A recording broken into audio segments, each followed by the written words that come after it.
How you doing, buddy? How are you? Good. You hear me? Yeah, can you hear me? Yeah. So I have a question to start off with. How do you the ear, the AirPods? Yeah, You're on your laptop? yeah, I'm trying to connect them right now. That's what I didn't know you could do that. Yeah, there we go. Yep. So how do you do it? You connect your AirPods directly? Yeah, I went to a Bluetooth and you can pair them up there. Now it's Uh, not coming through let me see. Oh, there we go. Okay. Yeah, now it's coming through. Because it wasn't coming through on the Zoom. okay. Yeah, now we are. All right. That's cool. I didn't know you could do that. Yeah, I thought that was Yeah, one of the flaws of the AirPod system, yeah, yep. How we doing, So, buddy? It's funny to talk to you, man. I know, it's crazy. First of all, where are you? I'm in Fairview Park, Ohio. It's just outside of Cleveland, so that's where my girlfriend and I are living right now. She's got a house here, and Yeah. we were planning to move to Upper East Side in Manhattan, but that is not exactly the place we want to be right now. No. So a lot of stuff I want to cover, and it's awesome to talk to you. And it's funny. I mean, I obviously Yeah, got to see Tucker over the years, obviously when he was at Yale, and I've talked to him yeah, loud. But I mean, I was only there a year. I've been at Sacred Heart 14, so it's been a long that's time. crazy to think how long you've been there now. It's a long, and I'm not going anywhere. I mean, I got a wife and kids and a Yeah, dog and a house, and yeah, I'm good setup down there. but just from your new, first of all, congratulations, unbelievable, Thanks. this job. I Yeah, mean, it's got to be exciting and yeah, overwhelming at the same time. yeah, absolutely. Just at the moment here, March 31st, is there Yankee work? Like, are you doing Yankee work regularly or no? A little bit. It's kind of like just checking in with our players and making sure that they know what they're doing and kind of just trying to stay connected with everybody. So, I think the main thing is just do they know what their throwing program kind of should be right now? And even that's kind of up in the air of like, Right, does anyone know what the throwing program should be right right. now? So, kind of trying to idle them and give them a little bit of, a plan, given the circumstances. Okay. And for your job, are you dealing with literally just the guys projected to be on the big league club, or do you have, the AAA guys? Like, who's under your jurisdiction now, if you will? Yeah, we've got about 26 guys who were still in camp when we broke. So they're all kind of in our, jurisdiction. And we've got, multiple people kind of reaching out to them and created kind of like a Google Doc for them to kind of fill out to give them a little bit of accountability on their own. And that way we can at least see like who's filling it out and who's not. So then Right. if we're going to buzz somebody, it's going to be the guy that's not filling it out over the guy that's filling it out every day. Okay, I like that. All right, so just kind of what I want to talk first of all, it's just great to catch up and talk baseball. And we're kind of getting a little creative as coaches during this time. We're doing a lot of different things just to talk baseball. So really what I'm trying to do, the main thing is I'd like to learn a little bit from you, number one. And Yeah. anyone who listens is probably going to be college, high school level pitchers that obviously are trying to get better. And part of it, I want to talk about what they could do now, but really I want to talk more big picture stuff as if the life wasn't, coronavirus. Sounds good. So from my gut of, knowing you for that year and then just following your path, was the biggest learning curve for you the time at Cressy?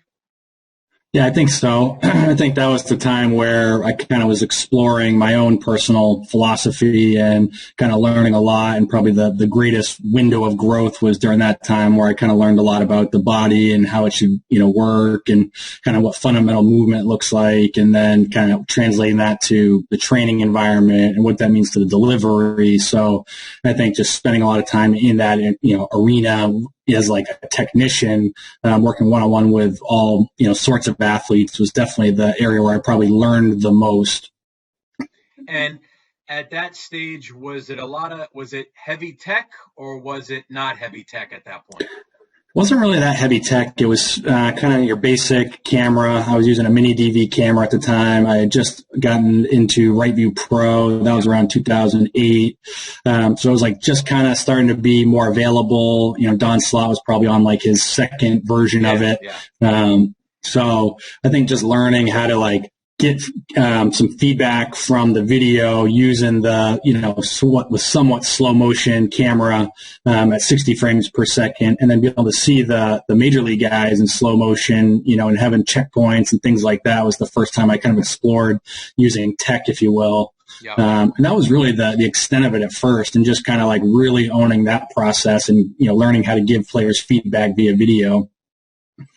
And I've kind of said this, and I don't know if I had this exact philosophy back in the Holy Cross days there, but when I talk to pitchers, work with pitchers in any capacity, I think a pitcher is made up, any athlete, but a pitcher is made up of three areas. You have the physical body, mm-hmm. you have the mental part, the mental approach, work ethic, competitiveness, and then you have the skill, the actual delivery, the location, the command, the secondary pitches. I'm kind of putting you on the spot, but if you could break down, let's say even the kids at Cressy or the guys at Cressy, because you probably had a various level. I mean, now we're dealing with a different level athlete, but how would you break down what percentage determines how good somebody becomes between the physical, the mental, and the skill? I think there's definitely a physical component at the root of it. Like, they need to be able to do something physically that produces enough force or repeats their delivery enough, things like that definitely kind of sets the bar of, like, there's a threshold that you have to probably get over to get to a certain level. I think the level that I'm at now, it really does probably come down to the mental component as much as anything. Like, the guys that are able to understand the game and make adjustments and continue to adapt and take new information in, those guys seem to be the ones that continue to evolve as the game continues to move forward, and they're not being left behind. They're not getting exposed by the rest of the league. Like, they continue to be at the forefront of, like, the development. So I guess, and that's something I wanted to cover, because I think the level you've gotten yourself to, like, I wouldn't really know what to do with Garrett Cole other than go, dude, nice job, looks good tomorrow. Yeah, no doubt. But I would imagine through Pitch FX or even that Pitcher List website or all the data that you're going to get, there has to be a way to go to look through this data that I'm just not good enough at yet. I don't have the access to that. Mm-hmm. I'm probably not bright enough to go, well, let me look at this spreadsheet and go, oh, the slider's not spinning enough. I mean, are you with the pro guys, are you at that level now where you can interpret this data? Yeah, I think that's probably what was the separator from going from Cressy to the Indians, where with Cressy I learned a lot about what the delivery kind of like should look like in theory, making my own mechanical model based on all the research that's out there and what the best throwers look like. And then the next level was like taking that and pairing it with a lot of like the Pitch FX and TrackMan data and learning what, our analysts value and kind of how they evaluate players and trying to piece those together in Cleveland. And then that getting to New York, they were looking for someone that could kind of pull all those together. And that's where, with Garrett, it's like, he's obviously one of the best pitchers on the planet. You're not going to do too much to him other than, I think, make sure he knows who he is, and have tight measures on like what the best version of Garrett Cole looks like. So we'll use the data in that way of like your fastball when it plays its best looks like this, break X, break Z, or, ride versus run. Your breaking ball, your curveball, your slider look like these, shapes, and they're located here. So then that way we can kind of hold them accountable to something objective. And it's not like me with no experience, having a subjective opinion that like he just had one historic run as one of the best pitchers saying like, what do you know? Right. So, no, that's a great, a really great point. And I guess this is, from my place now is I'm at the Rapsodo level, like TrackMan, out of our budget, a lot of these things. I don't have the access to this data, but the Rapsodo has become a really key piece in coaching now. So are you familiar with that technology? Yep. Yeah, we use that as well. So that's in all of our bullpens. So we're using that paired up with the high speed cameras. So that was something that we kind of explored probably over the last 2.5 years in Cleveland, pairing that technology together, really probably more full throttle last year, and then bringing that over to New York. This year, it's kind of like really developing our systems and our processes to get as many guys, captured in the training setting so that we have some level of like script to go on in the bullpen of things they should be paying attention to, things they should be working on, and then having a way to track it. And that's where the Rapsodo is really valuable. Has it gotten to the point where any of this technology is used in game, meaning you got a reliever getting ready? Is a reliever in the pen throwing on a Rapsodo to know when his velo is ready and his break is good, or has it not gotten to that point yet? Yeah, so MLB's kind of regulated the bullpens during the game. You can't have that on, things like that. But one of the things that we've tried to do in the minor league setting back in Cleveland was put those down in the bullpen so that, like in the Arizona League, like with a lot of our rookie pitchers, trying to see what they look like in their bullpens, what they look like in their warm-ups to go into the game, and then keep track of their game so that way they can know, and in particular, we had a 19-year-old converted kid from the Bahamas who was a shortstop and had a really good arm. But when he got to the bullpen, he threw like 20 pitches and 18 of them were at like 75% effort, and he threw 2 pitches over 85 miles an hour. And then his first pitch was like 93 in the game. And you're like, at no point did you get close to game speed, and then you took it into the game, and we're all over the joint. So it's like, how do we tighten that process up? So that's where the Rapsodo and the TrackMan, those type of things, can kind of combine in the different training and warm up and game spaces. Okay, no, I like that a lot. So one of the things I was also thinking about too is that, I've had a lot of good pitchers over my career, right? And the guys that are really good, you sort of get people giving you credit. Like we had a guy a couple years ago, Troy Scribner, who made it to the big leagues. The only part player ever made it to the big leagues. And everyone would give me credit, great job. I did nothing. Like I stayed out. Right. But I take the credit because there's, many guys over the years that probably should not have even been pitching at Division I. And I think with my help, I actually made him serviceable. So it's like you'll take the compliment on the guy who really did it on his own, because you're never going to get complimented on the guy who threw 11 innings that actually helped. Right. So, and there's something to be said for staying out of the way too. It's like you didn't make him worse. No. And that's where you go back to a lot of that mental to it. And absolutely. Like that kind of guy is the kind of guy like Scribner, when he's out of the bigs, he's trying his independent route. He's going to let that run its course. Mm-hmm. He's going to be the next Matt Blake. He has the potential to be as good a coach as you, because he's grasped kind of all sides of it. He's got the personality, he's got the brain. So, he was more of a player than it was me. Yeah. Although as a freshman, I definitely did have to. We have some fun stories. I did have to make him what it takes, realize what it takes to practice every day to become great. But once the game was on a line and ball was in his hand, stay out of his way. The kid knew what he was doing. Yeah, nice. So I guess, Mike, that leads to this question of whether it's Cressy or whether it was in the Indians days, or I'm sure you're going to get a Yankee pitcher, assuming this year happens, where a guy's really struggling or he's getting hit. Let's just take from a tech standpoint, have you gotten to, and this is kind of why I'm asking, because I need to be better at this. Can you are you comfortable pitch designing? Are you comfortable getting a guy and going in there and going, all right, your slider is getting hammered. How do we actually use throwing a bunch of pitches, whether it's to a catcher, to a net, to really work on improving this slider? Is that something you've been doing over your career?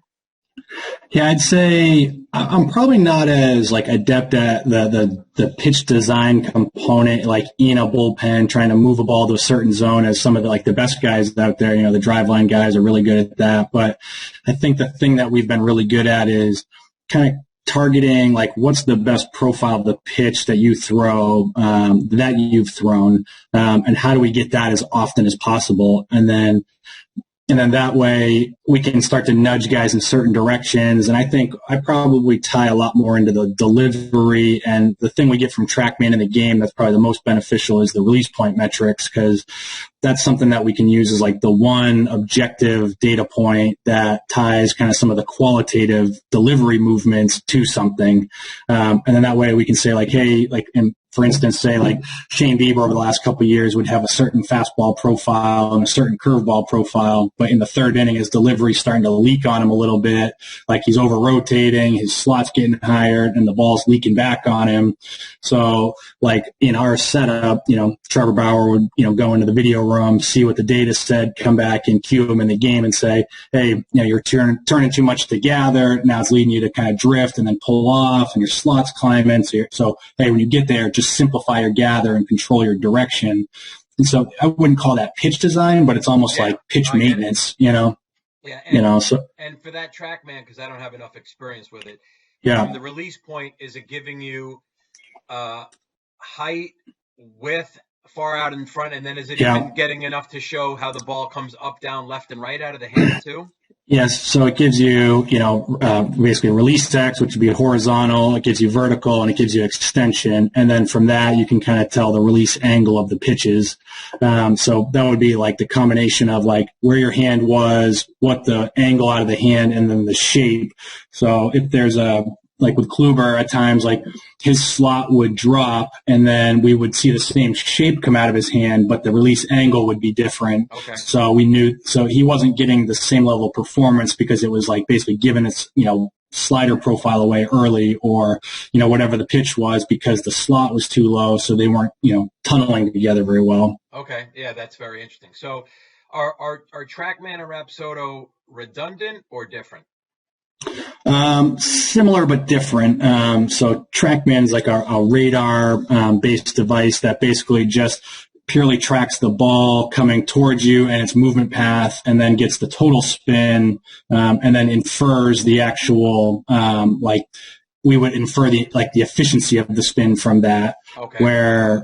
So we would be able to say the ball moved X and Z, but we know that for sure with TrackMan, with the way they track the ball moving. But on Rapsodo, they're capturing an image of the ball at different points, so they know what the actual spin is, but they're inferring what the movement was. So your movement is probably better on TrackMan, but your spin is actually probably better on Rapsodo. Oh, that's very interesting. All right. Yeah. Couple things then, because you mentioned Driveline, which I'm not a Driveline expert. I've had a few guys go out to do the Driveline program, and from my standpoint, like I had one kid, I'm not going to mention his name because he'll probably watch this, but tremendous kid, went out there, and I kind of laugh like he's the only kid who didn't gain velo at Driveline. However, it gave him a great structure and a great routine. Yeah. He became so self-sufficient. But from Matt Blake's mind, what is Driveline really as good as it appears to be? I think it probably depends on what you need. So I think that, Driveline definitely creates a certain type of environment for guys. And if you're looking for some structure and to learn about your body and learn how to throw harder, I think there's a great foundation that you can get at Driveline. And then the next step would be do you have a certain, arsenal that you're trying to adjust? Driveline is going to be great at, understanding what your pitch mix is and giving you a forum to practice that and understand it. And then I think the next step would be okay, how do you take that from a controlled environment and bring that to a practice environment or a game environment? And that's where I think sometimes guys miss the boat a little bit, is they try and take the exact replicated program from Driveline and try and put it in a team setting, and it just doesn't flow with the other activities, or they don't focus on the competitive aspect, and then they become, and in past times, before they kind of got fully integrated with the hitting and the competitive at-bats, you would just see guys that would just, scatter the ball. There wasn't anything wrong with Driveline itself. It was just that the program wasn't catered to the full picture of how do we compete in a baseball game. It was designed to optimize your delivery to throw the ball as hard as possible, and then command was a secondary component. Right. No, it's a funny point, because I really think, one advantage I have over you is probably how old are you? 34? Yeah. Yeah. So I'm 50, right? Yeah. So I really was living and played in the old school, and now am coaching in the new school, and I think there's a great balance. And I find that the guys, and you hit it great. I think the guys in this day and age at any level that have a little bit of the old school mean competitiveness about them, but then also use that data. I mean, Bauer, Cole has got to be a guy that fits in that category. Mm-hmm. Lord knows Scherzer is, probably Verlander. And there's so many other guys too. But for sure. Kluber strikes me as an animal competitor. Just an animal. Yep. So it's that fine line, because what I'm getting at is so many kids in this day and age, I find when they're pitching, they're thinking about themselves and their body and their delivery, not about me beating you. My job out here is to beat you in this battle. Every guy up at the plate's a battle. There's a winner or loser, and the next guy shows up. It's not about, I say to a lot of these kids, and you probably had this experience when you were in high school, coaching the high school kids or the Cressy kids, you ask a kid, what are you thinking about when you pitch? And they're thinking about, well, I'm trying to stay close. No, how about we think about getting this dude out at the plate? Yeah. Right. Yep. So a lot of this technology and indoor stuff and these things that we're giving the kids sometimes takes away a little of their old school competitiveness. And I guess No doubt. from your point of view, do you see that the blending of the competitiveness and the tech is the ultimate way to go? Yeah, and I think something I took from Derek Johnston when I first started coaching was the way he approached, that mindset of, is your head over the rubber or is it at the plate? So you can't have them in both spots. You can't be worried about your delivery and the batter at the same time. Right. So the way that we've always tried to structure it out, and I've always continued to think about that, is like, where is the environment to worry about your body or the ball or your hand, and where's the environment to worry about what the hitter or the strike zone or competing is? And then try and separate those out as much as possible. So in Derek's, experience, like at Vanderbilt, they would have the home bullpen was always a game-ready bullpen, like you're trying to prepare for the game. The visiting bullpen was like the construction zone. So if you want to work on your delivery, you go to the visiting bullpen. So that way, mentally, you're sectioning that out. And at Cressy, we had I'm writing that down. In Cressy, we had 2 throwing lanes, and one of them I always sectioned out to like, this is our long toss, delivery lane, like things we're working on, like building the delivery. And then this lane is when we're coming into polish, the delivery, worry about our command.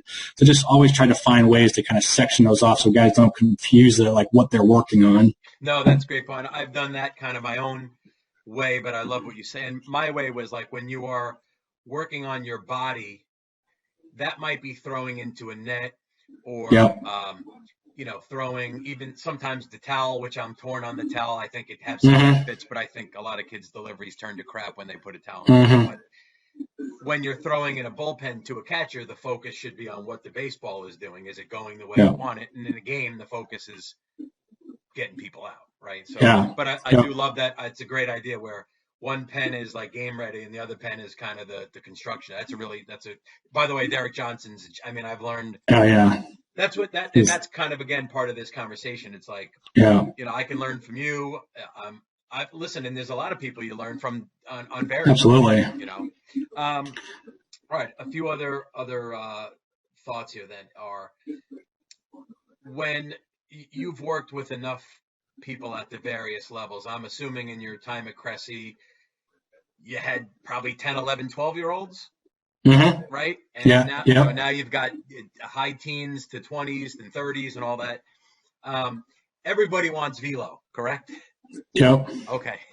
So in your mind, let's take your average high school kid, what would be a thing that a high school kid should do, a couple of the things he should do to gain those couple of miles per hour? Because we know velocity is kind of that gatekeeper, right? If you and I you've scouted with the Yankees, you've been in that position where, doesn't mean because one guy throws 85 and the other guy throws 80 that the guy who throws 85 is better, but I'd rather find two guys throwing 85 and find out which one's better. So the world wants velocity, and let's not kid ourselves.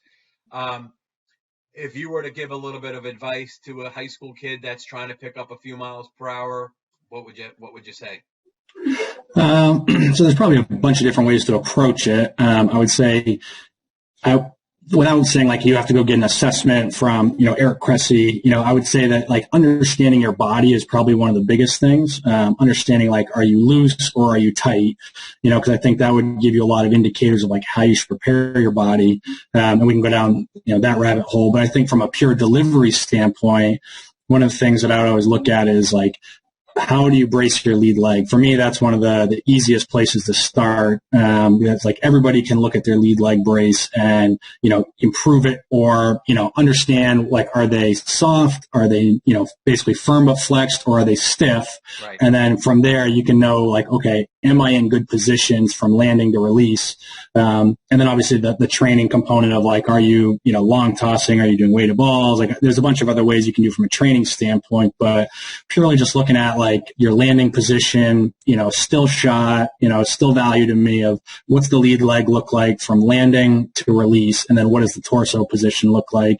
Those are the kind of just some anchors in terms of understanding, can I get more out of this guy, or can he throw harder? Things like that, just from an efficiency standpoint. Okay, so this brings up a really good point, and that was excellent. So I was playing long toss with my 15-year-old son, basically yesterday, right? And it got to the point where I was throwing everything I had, and the ball would have to hit the ground and roll. And then Yeah. he very easily was throwing the ball back really far, and I was like, "Holy crap!" Now he's Yeah. 15, he's a worker, he's in shape, but it also made me realize I simply, at my age, have lost my ability to externally rotate Yeah. my shoulder. Yeah. Um, from your experience, let's take specifically in the arm. Are there Yeah. things someone can do to improve their external rotation and just basically the way that their arm action and their arm works? Yeah, I'd say there's definitely there's a actual passive component of like, can I lay my arm back? Like, do I have the hardware to do that? Like, or is there something limiting me? And then there's like the software component of like, does my arm know how to do that? Like, so there's something restricting me from doing that? And then from there's a bunch of different ways to pattern it, whether it's, in the weight room, like learning how to create strength at, end range of motion through different exercises. There's a, understanding of a throwing motion that like, am I inefficient? And it's getting in the way of me laying my arm back because, I'm not inside 90 or my torso is rotated too early. Right. Like there are things that you can learn to sequence your body so the arm can lay back more efficiently. So that would be one way to kind of look at it. Like, am I patterning my arm connection to sync up with my torso rotation, things like that. So there's definitely ways to improve your external rotation. Some of them are just purely throwing more. Right. So things like that, that'll definitely help a lot. And correct me if I'm wrong. I mean, I'm more concerned with my college team and college baseball and recruiting than I am in what really is going on in the big leagues. But Cressy is now part of the Yankees organization. Yep. So we brought him on as our director of health and performance. I mean, that has to be unbelievable for you. Oh yeah. I mean, when they asked like, who, if we're thinking about, redoing some of our, structure and our staff and, for the Yankees on the medical and S&C side, is there anyone you'd recommend? And it's like, well, it's a no-brainer. Like Eric Cressy would be a guy that, one, because I know him, but two, like I think that he does a really good job and balances a lot of different, competing factors for a baseball player and has a really good understanding of what the demands of the sport are and what the athletic requirements are. And he knows how to attack that with a thorough program. So I think that he uses a lot of like really critical thinking when he's evaluating an athlete and not just, blanket programs. And that's what I was going to kind of lead to, is that I guess at that level, he's really individualizing things for guys, correct? More than just blanket strength and conditioning program. Yeah, and I think in the hard part too, and this is something that everyone that goes from either the private sector or the amateur realm to the pro realm, is that there is a really hard logistics problem of managing 150 to 200 minor league players and another 25 to 30 major league players. So there's just a volume issue of like, how do we assess this many players and continue to get checkpoints on them throughout the year without, needing a ton more staff? So you really need to have really good systems in place to, check all these players when they, onboard in spring training, and then have measures to kind of create programs and then, reassess. So like it's on one sense, it makes sense to do that. On another sense, it's really hard to physically do all that. Yeah. Plus, not to mention that not every single minor league park has the perfect set up to work out. These guys are on the road out of hotels. I know what that's like with the team. And then listen, the world's in that now. Everybody's trying to do their workouts in some way that's different than they've ever done before. So, listen, I hope everyone's healthy, and I hope you personally and the people in your world are healthy. But there is some benefit people are getting in this time of kind of quarantine, of like a little bit of that old school, hey, I got to figure out a way to do push-ups and pull-ups and run. Absolutely. And that's ultimately the kids and the players that will benefit are the ones that have the access to coaches like yourself and technology, but just have the old school, work ethic at the same time. And that was kind of one of the things when we started talking about like, well, we should, write the perfect program for these guys to be ready when the season starts. Is like, yeah, but we've got some guys that are going back to Nicaragua. We've got some guys going to Wisconsin. We've got some guys in South Carolina. Some guys have facilities open. Some guys don't. So it's like at that point we need to think, what do they have available to them? And then what can we give them for like, the minimum effective dose to keep them healthy during this time so that we don't have too much volume or too much stress on them and we don't know when we're going to start. So right. It has been really interesting to try and think through all these problems in different ways. All right, let's go just a couple more topics then. One is, do you have a structured, if you will, mental approach to coaching pitchers? Does the Yankees or the Indians have specific people to do that? How, from, again, we could talk hours about the mental game. Yeah. How much do you, as a major league pitching coach, or even when you're with the Indians in the minors, is it like, hey, just having conversations with people, or do you have a structured mindfulness, meditation, something that you do with guys? Yeah. So I personally don't have a structured mental program, but with the Indians and with the Yankees, we have mental skills departments. So we're fortunate with the Yankees to have Chad Bowling as our major league mental skills coach, and then there's a team of people underneath him for the minor leagues, and then we have the same thing in Cleveland. But I do think that as a pitching coach, partnering with them to come up with plans that make sense for the athlete to focus on the things that they can control. We always talk about, controlling the controllables, staying neutral with your mindset, all these different things that are, probably out there in common conversation, but like, what's the actual application of this in your setting? So, getting guys to, focus on things that they are in control of. And that's like really a pillar of our whole program, is that like, if we're going to assess our athletes, we want it to be on things that they can control so that their mind can stay on things that they can control. So we talk about, how do you generate strikeouts? How do you avoid walks? How do you avoid hard contact? Those type of things. And then it comes down to what are the things that you are doing to produce those outcomes. And then they can focus on themselves and use of data to do that. And then use our skills department, mental skills department, to get them to focus on the right routine and the right mindset to get to the right place to practice these things effectively.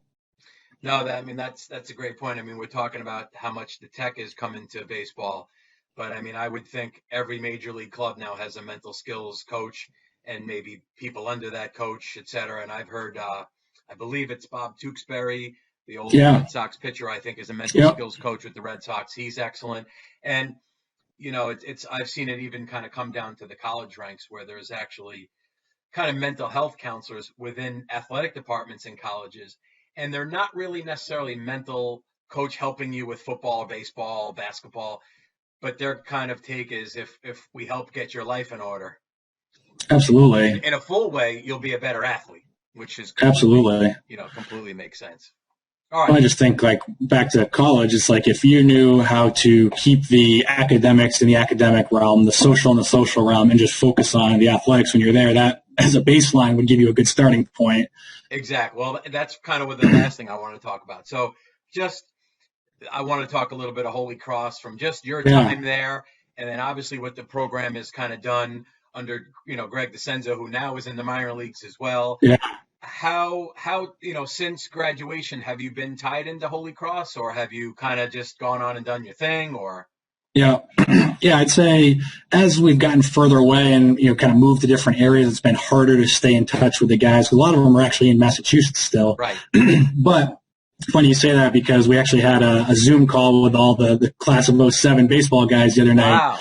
So there was about 13 of us on the Zoom call last week. So it was funny to see everyone's face pop up there in the Brady Bunch fashion. Oh, it's funny that you say that. I do that with my pitchers every Monday. We have a pitchers, just meeting just to check in and a variety of things. That's awesome. And you're right. It is the Brady Bunch. That's. Yeah. And and then today there's a group chat going because Matt O'Brien's on The Price is Right. So he's on. Yeah, he's on The Price is Right. He actually, got it right and ended up on one of the shows and spun the wheel. And hold on, when was that? Today. He was on The Price is Right today. At 11 o'clock, yeah. Oh my God. Yeah. There's got to be a way I could. What is it on CBS? Yep. So yeah, you should be able to find that. Yeah, because I have that CBS All Access. I have to. Oh my God. Nice. Oh yeah. All right, we'll leave catching up with because I do want to know what some of those guys are doing, but I don't want to Yeah. broadcast that out to anyone. I mean, it's just talking Sounds just with good. me and you, but I'm going to share some snippets with some people, etc. Yeah. And Perfect. I don't want to throw any other guys in there. Yeah. But all right, anything else you want to just wrap up with, just on anything you want pitchers to know, anything, just any baseball pitching stuff, just in general, or are we pretty much good? I think that kind of touching on the Holy Cross component, I think one of the interesting things is, that's the network that got this whole thing started. The reason I met Eric Cressy was because of Brajesh Patel. He went to school at UConn with him, and, B was the one who kind of like changed the culture at Holy Cross to a certain extent where, everyone started to buy into like, this is a holistic take on how do we become the best version of ourselves as a baseball player. And it starts with the lifestyle you're trying to lead and the things you care about in the hours you're not at the field. So the weight room became more of like a place that we check in on our daily habits and our lifestyle more than just like how strong can we get. That was obviously a component of it, but B really helped to set the tone of the program and change the course of the direction they were on. And I think that's something that I've kind of tried to take with me ever since Holy Cross, and obviously led me to seek out Eric Cressy and had the connection to meet him. And then since then it's been a holistic perspective to develop athletes and pitchers.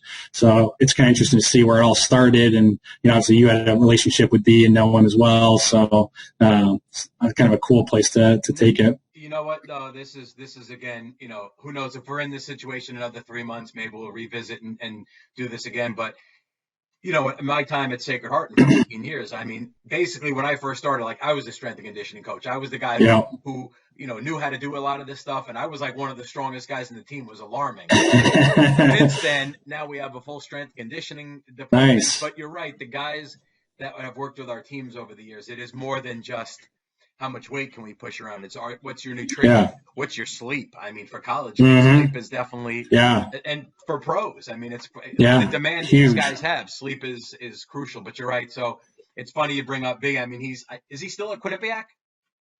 Yes, he is. Yeah. So he's been there quite a while. I mean, I had stayed tight with him for a while, but in the last few years, I guess with our own strength and conditioning group. Yeah. But you're right. That's a great point of how you've gotten yourself started, but what he also did to help turn that place around. Right. And I think DeCenzo did a really good job while he was there. Absolutely. I'm sure. Are you connected with him at all? Are you friendly with him? Yeah. So it's funny because as soon as I took that job with the Yankees, I kind of like lost the, Indians cut me off the email, so obviously I didn't know what was going on for a while. And then all of a sudden I see DeCenzo is now a coach with the Indians. And I was like, it's now the second time that I've left the program and you've taken it over. So That's great. Yeah. I have I'll end with a very funny story about him. I forget what year it was, but so I'm coaching at Sacred Heart. This is after Holy Cross. He's now coaching at Holy Cross. Okay. I'm at Sacred Heart. I don't know. I might be my third year. This is probably 2010. I don't know. I'm just going to say that just for the story. I'm in the gym. I'm literally at practice. It must be the fall, but I'm indoors and for some reason with pitchers. I turn around and I look, and it's DeCenzo. And I go, what in the world here in October or whatever it was are you doing in my gym? Right. He goes, I'm coaching Holy Cross soccer. Our coach got suspended. I'm the only guy in the athletic department that knows anything about soccer. Oh my goodness. So I go like that. Oh my God. Here's where it gets even more funny. My practice ends. I walk out to go see him. Both teams are wearing Sacred Heart uniforms. They forgot the Holy Cross uniforms. Oh my God. Sacred Heart in red versus Sacred Heart in white. They win. Holy Cross wins 2-1, and it sends him every time I see him. Undefeated. Because, I'm 1-0, and that's outstanding. It's hysterical. So, all right, Blakey. Listen, it was great catching up. Congratulations again. Absolutely. I hope the season kicks off so you can actually do the job that you're so excited about. But let's keep in touch. I hope you stay healthy, and we'll talk soon, buddy. All right. Thanks, Maz. All right. Take care, buddy. Bye. All right. See ya. Bye.